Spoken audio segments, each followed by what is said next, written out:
नमस्ते दोस्तों, कथा क्षितिज में आपका हार्दिक स्वागत है।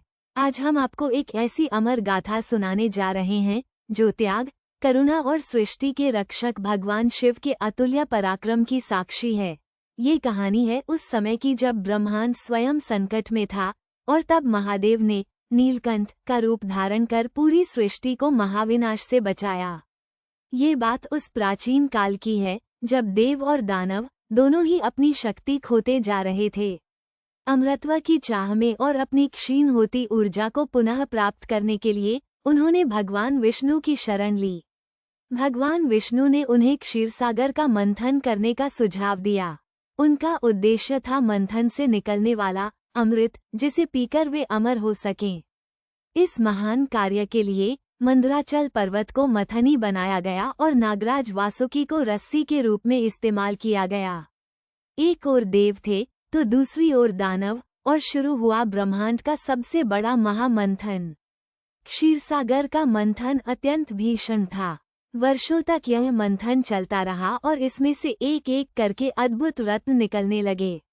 सबसे पहले कामधेनु, फिर उच्चैश्रवा घोड़ा, ऐरावत हाथी, कौस्तुभ मणि, कल्पवृक्ष, अप्सराएं, महालक्ष्मी और अंत में स्वयं धन्वंतरी देव अमृत कलश के साथ प्रकट हुए।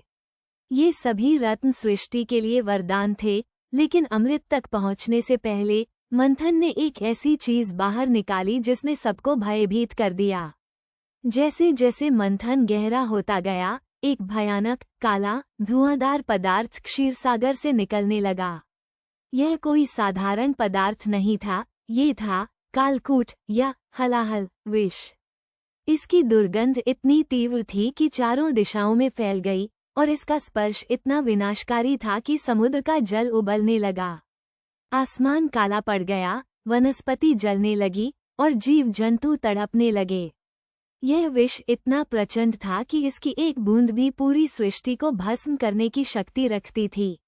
देव और दानव, जो अमृत की लालसा में मंथन कर रहे थे, अब अपनी जान बचाने के लिए भागने लगे। समस्त देवलोक में हाहाकार मच गया। ब्रह्मा और विष्णु सहित सभी देवता इस महाकाल विष से भयभीत होकर अपनी रक्षा के लिए भटकने लगे। जब कोई उपाय न सूझा तो वे सभी कैलाश पर्वत पर भगवान शिव की शरण में पहुँचे। उन्होंने करुण भाव से महादेव से प्रार्थना की कि वे इस विकराल संकट से सृष्टि को बचाएं।